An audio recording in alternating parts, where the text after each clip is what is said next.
You are Locked On Giants Postcast, part of Locked On Sports San Francisco on the Locked On Podcast Network. Your team every day.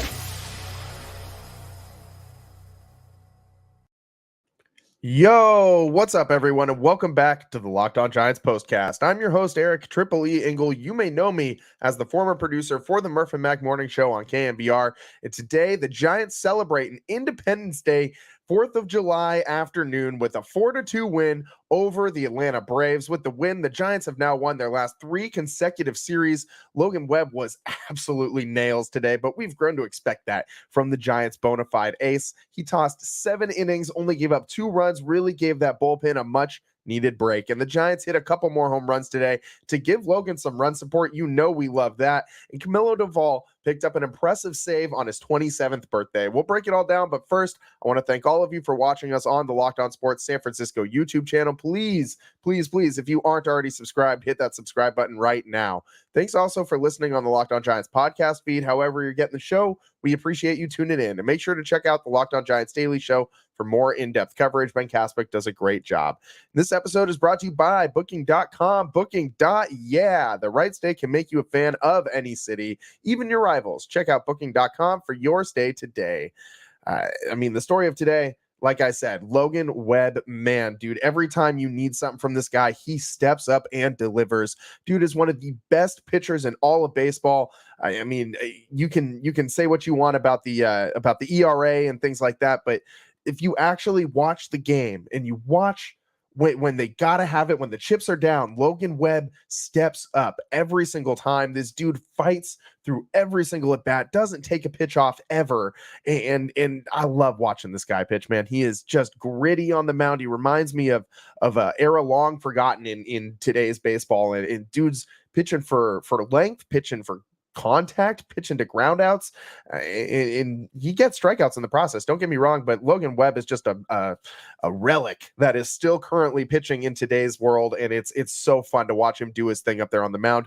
Today, he was every bit as impressive as he has been at any other point in time this season. 7 innings of work. He did give up 7 hits, only 2 runs, though. So Logan Webb did a great job of navigating some of these Braves base runners, gave up 1 walk as well. So 8 base runners in total for Webby, 6 strikeouts, ERA down to 3.09 on the season now.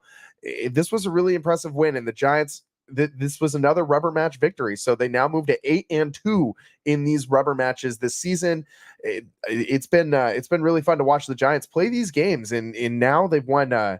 Their last rubber match win was to seal a series win against the Dodgers, and now they've done it against the Braves. So after being swept by the Cardinals on the road and having a really bad series at Wrigley, where they lost 2 out of 3, the Giants return home, take 3 out of 4 from the Cubs, 2 out of 3 from the Dodgers, and then go back on the road and take 2 out of 3 from the Braves. That's you couldn't ask for anything better. This was exactly what the Giants needed in response to that really bad stretch during the month of June. And it's weird that they're doing it now that they're playing the tougher teams. The month of June, they had a pretty easy schedule. They played a lot of teams that were sub 500. And they didn't capitalize. The month of July so far, we're only a few days in here. A little over half a week into July, but they're playing 2 teams who are, the Braves are 47-38. They were 10 games over 500 coming into this one. And the Dodgers were, even better than that. And the Giants have now won both of these series, which is huge because they've been really bad against teams over 500 this season. They got a tough stretch, tough run from here until the All-Star break. You go to Cleveland next, which is, the team with the best home record in all of Major League Baseball. So the Giants still have their work cut out for them ahead of them before the All-Star break, before they get a little bit of a rest. And we all know how bad they need that rest. We talk a lot about all the injured Giants on this postcast. A name that we haven't even thrown out yet when talking about all the injuries is Thairo Estrada. I was kind of thinking about Thairo today once we saw Brett Wisely get hit on the hand with that fastball late in this one. Made me think how scary that is, watching guys get hit on the hand, and Thairo on the IL for some wrist soreness. If I remember correctly, he did take one off the wrist fairly recently, and he also rolled up on that thing before he hit the IL. This was at the end of last month that he got placed on it, but still on it. And so is like half the Giants pitching staff. So they definitely need the reinforcements, but Logan Webb doing everything he can today to give that Giants bullpen a little bit of a break. And remember, they had the off day and then haven't had to pitch a ton recently. I mean, you saved yourselves yesterday by throwing Luke Jackson and Sean Jelly, keeping the priority arms, the high leverage arms rested. And today you saw the benefits of it. Tyler Rogers comes out and has a 9-pitch inning in the 8th inning after Logan Webb exits this one. And then Camilo Doval comes in, picks up his 16th save of the season on his birthday, couple of strikeouts. And man, this might have been Camilo Doval's best inning of work that I've seen from him this season. The slider was absolutely filthy today. I mean, that first strikeout that he had against Olsen, I don't even know what that movement on that slider was. It dropped more than it slid. It was more of an up and down break, as Camilo Doval sliders typically are, than a horizontal break. But this thing had like some opposite direction break to it or something. It went like back arm side almost. Like had some really crazy movement on that pitch. I have no idea how he threw that thing the way he did, but Matt Olson looking terrible in the box. And then Adam Duvall swinging at a bunch of garbage up there too. Duvall hit him with a couple nasty sliders, struck him out on one in the dirt in the beginning of that at bat, and then finished off the at bat by throwing one down in the dirt again. So Camilo Doval looks fine to me out there. I mean, the ERA still does not look good, north of 4.15. Shout out the 415 in San Francisco. But that's obviously a great area code, not a great ERA. So he's working his way back to what it should be, but I'm still not very concerned about Doval at all. I also still don't want them to trade him. I think that Tyler Rogers and Doval and Ryan Walker in the 7th, 8th, and 9th is great. You don't want to mess up a good thing, then don't. You pretty simple. The bullpen's been pitching pretty well this month. Again, very, very early, but this is more positives from the bullpen, and you see the dividends paying off for a rested pen. I mean, this is what happens when you don't have guys pitching 5 innings or less every single night. So Logan Webb goes 7 strong, gives the Giants a 4-2 win. And Webby, by the way, did the very Logan Webb thing of giving up 2 quick runs very, very, very beginning of this game. Let's go through it. In the bottom of the first, a 23-pitch inning for Logan Webb. Kelnick leadoff single. I got the name right this time. I have a hard time pronouncing that last name. I really do, man. I never said I was smart, but Jared Kelnick, a leadoff single. Ozzie Albies doubles off the bricks in right field. I'm sure Bryant Snitker likes those line drives from Albies, staying in fair territory, not going into the dugout and hitting you in the no no-square. So Ozzie Albies doubles off the bricks in right field. Yaz, a throwing error as he short hops Lamont Wade Jr. Ball kind of gets away, and it allows Kelnick to score from second. 1-0 Braves lead before the Giants can even record and out. Then Olsen singles on a really great pitch from Logan Webb. It was a slider outside of the zone. 2-strike pitch, but Olsen did a great job defending the strike zone, moved Albies to third, which was key because then Austin Riley comes up and a sac fly scores Ozzie Albies and gave the Braves a 2-0 lead before the Giants were able to get on the board. In the bottom of the second inning, Pat Bailey had a really nice play. He threw out Wall trying to steal second. Wall's got tremendous speed. Very impressive because Webb has been, guys have just been running rampant on Logan Webb specifically. Remember that Cardinals game where it seemed like he had a tell, and I think he gave up like 4 steals all by himself, regardless of what Pat Bailey was doing back there. But today, this turned out a lot different. Logan Webb was quick to the plate. Pat Bailey did his thing with the impressive pop time and got Wall at second with just a money throw right on the money. And that's what we've come to expect. Pat Bailey, who, by the way, on today, 4th of July, Independence Day, was wearing his, we've seen the George Washington crossing the Delaware headband that Pat Bailey rocks on a regular basis. But today, he went all out. He had the stars and stripes all the way down in the long sleeve undershirt, all the way down to the batting gloves. And then he had the American flag theme going on the chest protector too. Pat Bailey was all American flag swagged out today on the 4th of July. And if you know Pat Bailey, this guy loves 2 things. He loves the 4th of July, obviously, patriot, if that wasn't clear today. and he loves Pat Bailey bobblehead day, also known as April 20th, which, I mean, I think we can all get behind those 2 days, right? Yeah, I think so. So Pat Bailey did a great job today playing defense and just had a pretty solid game back behind the plate. Then in the top of the fourth, Ramos smashes a 2-run shot to center field, gives him the team lead in home runs just before Matt Chapman comes up. 2 batters later, they almost went back-to-back again, as they did last night. But there was a Pat Bailey strikeout in between today, between Ramos and Chapman, before Chapman smashed a solo home run to give the Giants a 3-2 lead. And the Giants just keep hitting long balls, man. This is something that is just kind of a switch that has flipped in the last month or two. And the Giants are just launching them at this rate. I mean, it seems like every game they have at least one, and it's coming from a different bat every game. And today it was Ramos and Chapman. It was, I mean, Ramos, we've come to expect this, both of them. It was both of their 12th home runs of the season, respectively. So they're both now tied for the team lead with 12. So it's what you want. Matt Chapman has continued to just drill the ball, hit the ball really, really, really hard. He had 2 hits in today's game, 2 RBIs, and a run scored, obviously, on the home run. And Ramos also 2 hits today, 2 RBIs, and a run scored on the home run. So multiple Giants picking up multiple hits in today's game. Lamont Wade Jr. also picked up 2 hits today. Every single Giant who, I just noticed this, every Giant who recorded a hit in today's game had multiple hits. Every other Giant did not have a hit. Those were the 6 Giants hits today. They also did draw 3 walks, so they really made the most out of their base runners. Only 1 for 4, only 4 at bats with runners in scoring position. It's not normally a recipe to win a baseball game, and only left 6 runners on base.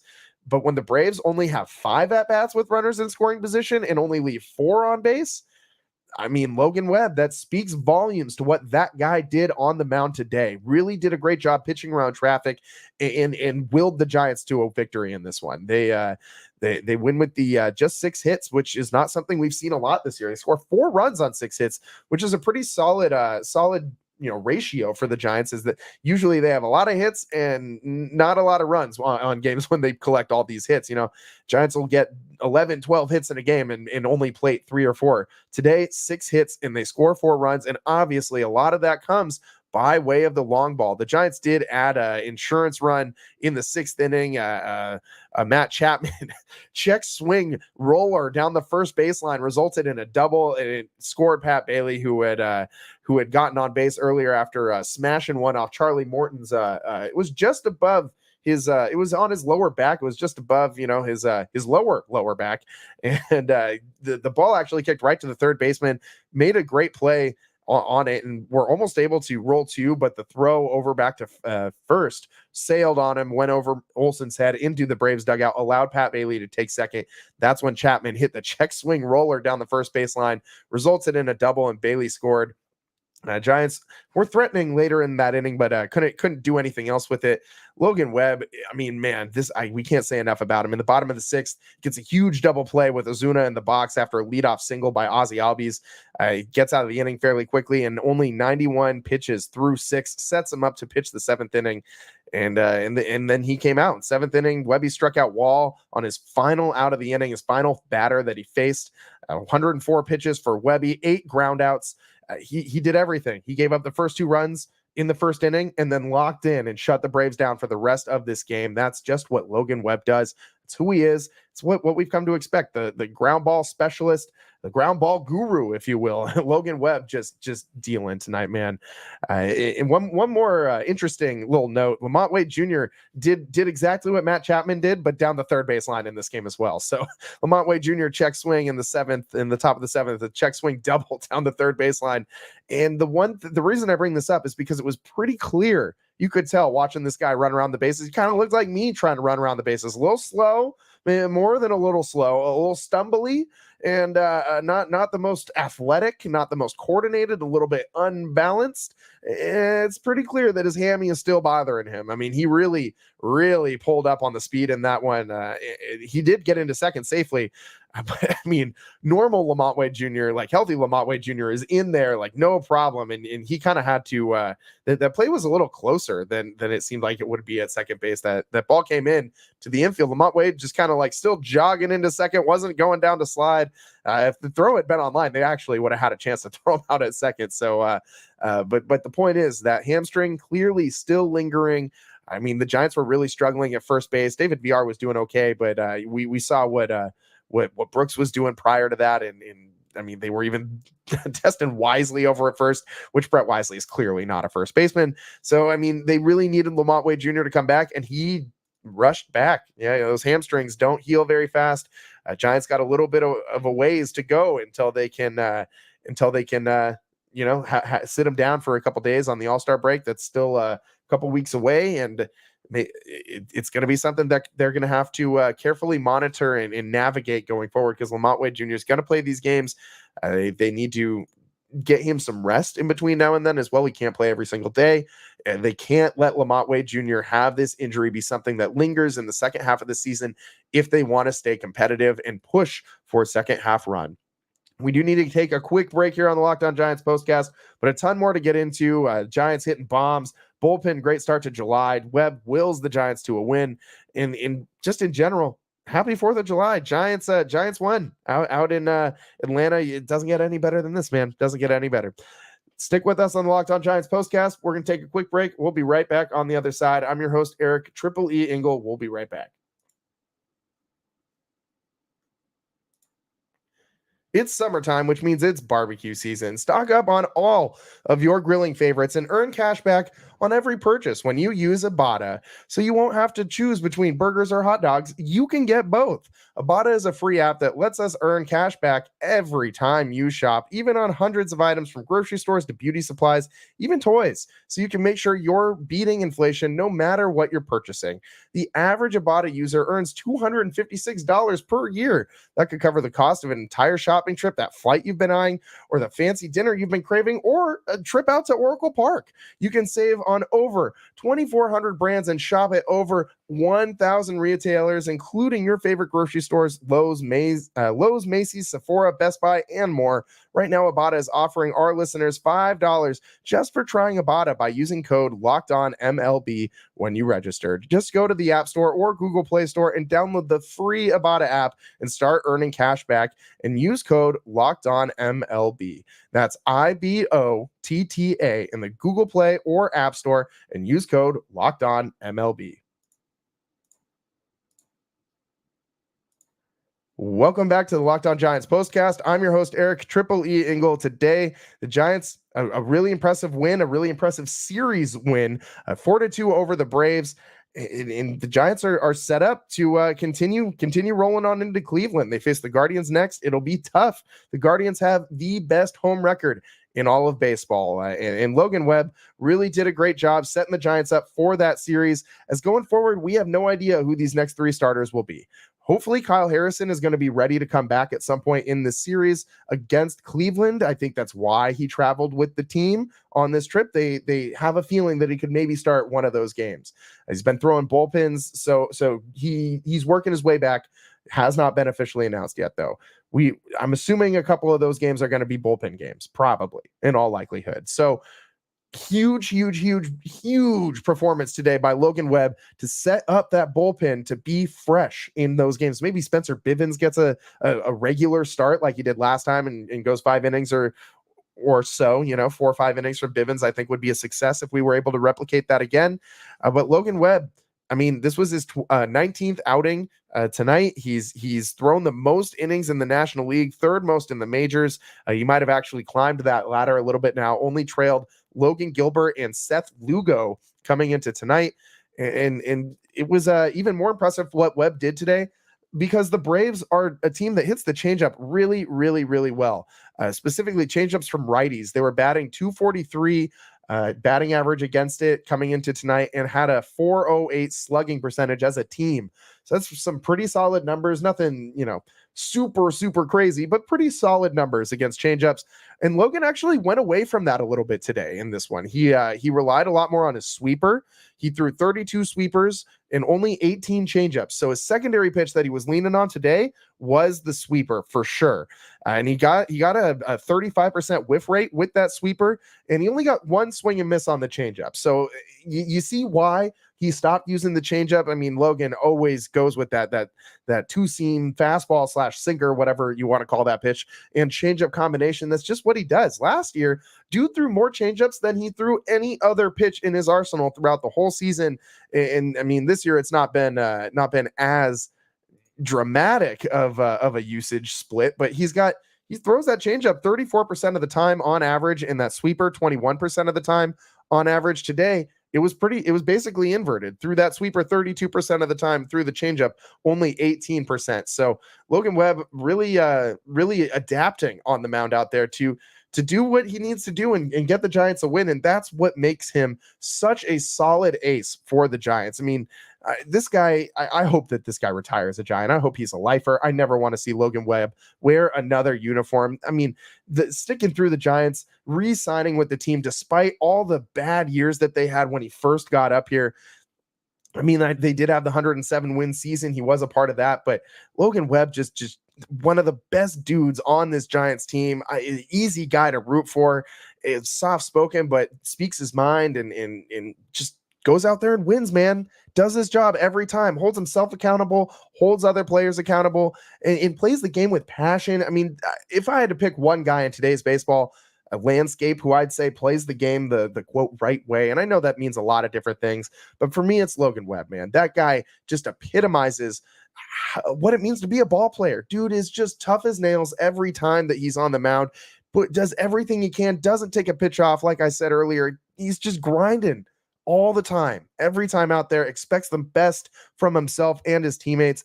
And that's the kind of guy that elevates all the players around him as well. And Logan Webb elevating the Giants today with this win, not just with, the win in today's game with the 7 innings pitched, but sets the bullpen up to continue the successful early June, July. We're in July now, the early July that they've been having so far. I mean, another scoreless outing from the bullpen today. Tyler Rogers had his MLB leading 45th appearance today this season, and dude's been nails. He's I mean, the lowest walk rate in all of baseball, 1.8% walk rate. I mean, just avoids barrels like the plague. The opponents are only barreling him less than 4% of the time. I mean, this dude's awesome, and he's doing much like what Logan Webb does, getting all those ground balls. As I said, Logan got 8 ground ball outs today. Tyler Rogers has a 60%, north of 60% ground ball rate on the season, one of the best in all of baseball, in the 97th percentile of all pitchers. And Logan Webb right up there with him, 58% ground ball rate, 58.2. He's third among starting pitchers, and he's not in the 95th percentile of all major league players. So, I mean, great outing by Logan Webb for multiple reasons. Obviously, you get the win, but more importantly, perhaps, you set the Giants up to continue winning games going forward. And it's going to be so important for them to have guys in this rotation that can pitch more than 5 innings. And with a lot of youth in it, it's tough. I mean, Hayden Birdsong still's trying to stretch out. I mean, Kyle Harrison has been trying to become more efficient, be a pitcher, not just a thrower. Blake Snell, we know what this guy does. He's not the most efficient guy on the mound. Even when he had his Cy Young season last year, a lot of his outings were 5-6 innings, and then he'd get yanked. He just would have a really great 5 or 6 innings.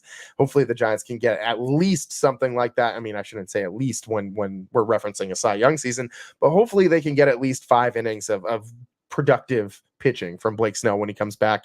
We should update you guys on the Blake Snell rehab assignment, because he had a pretty good outing last night. We'll do that on the other side, as well as talk about this Giants long ball thing, man. It's becoming a trend. Stick with us on the Locked On Giants postcast. I'm your host, Eric Triple E Engel. We'll be right back.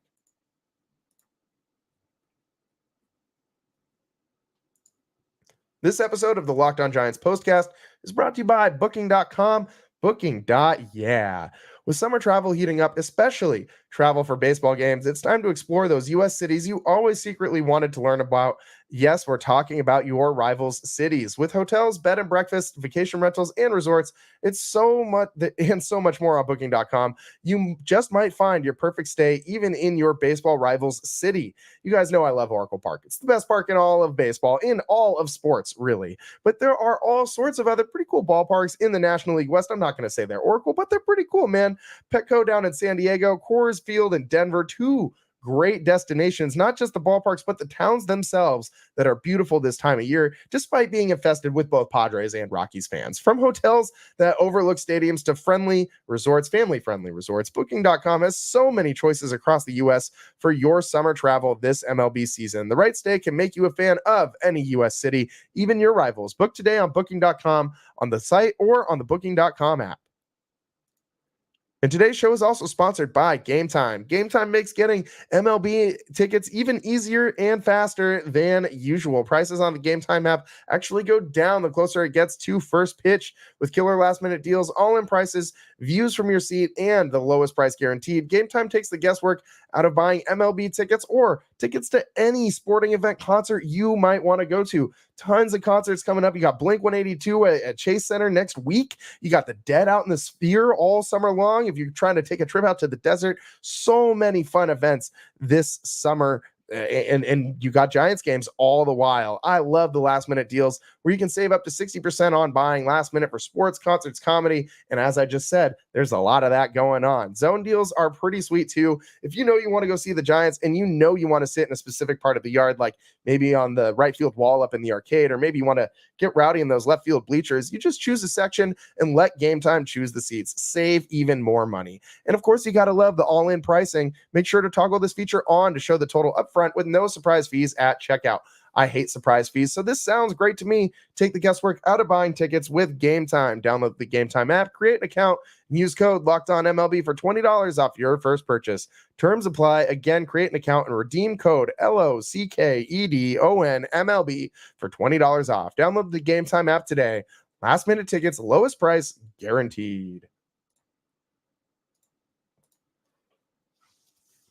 Welcome back to the Locked On Giants postcast. I'm your host, Eric Triple E Engel. Today, the Giants win 4-2 on the 4th of July. Giants score 4 runs on the 4th of July. It's a nice round number for me to work with. We can, let's see, can we find some other 4s in today? Logan Webb. No, not too many 4s from Webby. Okay, maybe we can't find too many other 4. Oh, the Giants got 4 RBIs. Yeah, because they scored 4 runs. They also, yeah, that's the only other 4 in today's stats. So, maybe not too many 4s all over the place, but still it lines up for a Giants win. 4th of July victory. I mean, Pat Bailey out there in the stars and stripes from chest protector to arm sleeves and the George Washington crossing the Delaware headband. I mean, dude's just all ready to go for his 4th of July barbecue, which I'm just assuming the Giants are having right on the middle of Truist Park, like right in the middle of the diamond, since they clearly own the Braves now. It's a field that they've been really struggling in since it opened a couple years ago. They have a losing record there. It's been tough for them. I mean, on the road in those stadiums, in that stadium, they were just 9-13 in this new ballpark coming into today. So now they're 10-13. So ownage is definitely a stretch, but Giants definitely playing a lot better baseball as of late. A series win against the Dodgers, followed by a series win against the Braves. And the way they're doing it is impressive. They've hit a lot of long balls lately. And it's something that I pontificated about if they would be able to keep their, this rate up of home runs, but they've really been doing a great job as of late, keeping the long ball going. Today, Elliot Ramos, Matt Chapman, keep the ball rolling. Elliot Ramos, man, what are we going to say about this guy? Like, dude deserves to be an all-star and just plays every single, looks the part. Plays every single game like it matters. Like, we're tired of waiting for this guy to regress to the mean, quote, because that's not what's going to happen with him. This is who he is now. We said this a few months ago, and he's continued, or about a month ago, he's continued to prove us right. Dude's still batting right around 300, 298 average. The OPS has come back down to earth a little bit, but it's still over 900, 903 OPS. And today he had another multi-hit game. He had another home run, and it wasn't a cheapie. He launched that one to center. I mean, over the center field wall, and just looking at his spray chart is really impressive. That's one of the things that's impressed me the most about Elliot Ramos. He's got just as many home runs to right field as he does left field. He's not pulling the ball. He's just hitting it where it's pitched. I mean, you look at his extra base hits, his singles. I mean, they're all over the yard. He's got more singles to right than he does to left. Like, dude's using the whole field. He does everything well. I mean, he plays defense well, and he makes other people better. He makes hitting's contagious, and it's no surprise that since he's been in the lineup, guys like Matt Chapman and Jorge Soler have looked a lot better. I mean, save for today with Jorge Soler, as he looked, I mean, this was like a regression to like 2 months ago. This guy looked lost at the plate today. 5 at-bats, 3 strikeouts. I think Charlie Morton's got like some blackmail on him from the time he was in Atlanta or something, because Jorge Soler was up there swinging at strikes that were like, 3 feet outside of the strike zone.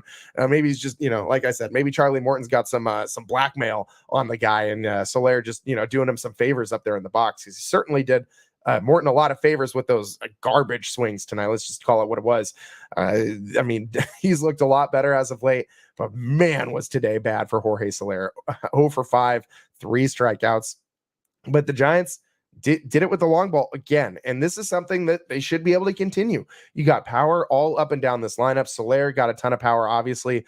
Wade, Ramos, Bailey, Chapman, Conforto, Yastrzemski, Matos, all these guys got power. Wisely, Tyro when he comes off the IL. So there's a lot of pop in this Giants lineup. There's not one single guy on here who's going to hit, 30 home runs, break the drought. The Barry, I mean, I think we got to call it the Barry Bonds drought, but that could be referred to as a couple different things, because they haven't had a 30 home run season since he left. They also haven't had the same left fielder start in consecutive seasons in left field on opening day since he left. So a couple of different Barry Bonds curses, but it all is part of the same theme, where the Giants haven't been able to find a homegrown outfielder for, I mean, going on decades at this point. And they finally got one in Elliot Ramos, and man, it feels good. It is so fun to root for this kid. And I just love the beard, man. I really love the beard. Really, really, really love the beard. And I mean, it's super thick, just like his lower half, just like his batting average. He's a great ball player to watch, and he's fun to watch up there, man. He does everything really, really, really well in this game. And maybe you're going to gloss over the fact that I just said he had a thick lower half, but no, that's important for a ball player, man. You got to get those hips involved. That's where all that power comes from. Where do you think it's coming from? Not those arms. I mean, not that they're small, but he got some junk in the trunk. That's for launching home runs. That's why this guy who looks like he's a little small in stature, he's not that small, but it's not Jorge Soler size, but that's where he gets that power from. Is from all that is from that caboose, you know what I mean? So love Elliot Ramos, love Logan Webb, love a Giants win, especially on the 4th of July, to wrap up the series against the Braves and send them off into Cleveland with a fresh bullpen ready to go. We'll see if Kyle Harrison can make his comeback during this next 3-game series. I do think he will. That's just me pontificating. I like that word, pontificating. I should use it more. That's just the what I think is going to happen. I mean, he's been throwing bullpens. He traveled with the team for a reason. I think we'll see a Kyle Harrison start.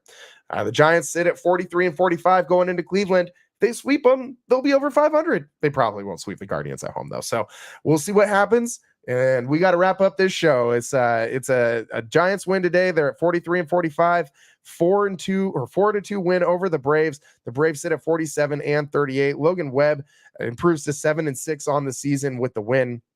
And great. Another thing we didn't talk about that we could have spent some time on today is Logan Webb has not been very good in road starts this year. ERA over 4. The last few road starts, he's been pretty good, man. And today fits with that theme. Logan Webb's really turning a quarter to round off into, should we say, Cy Young candidate form. So I think that's what we're going to see in the second half from Logan Webb. He's really setting up for a great second half, a dude who we know can eat some innings up there on the mound.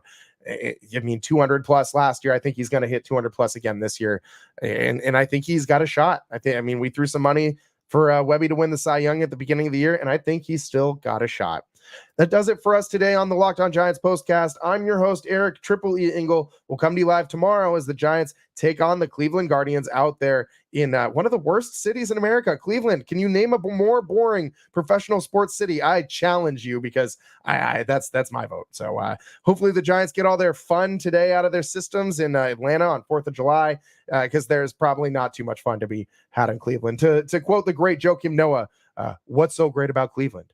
That does it for us. We'll end the show on that note. Thanks for joining on the Locked On Giants postcast. I'm your host, Eric Triple E Engel. We'll see you next time.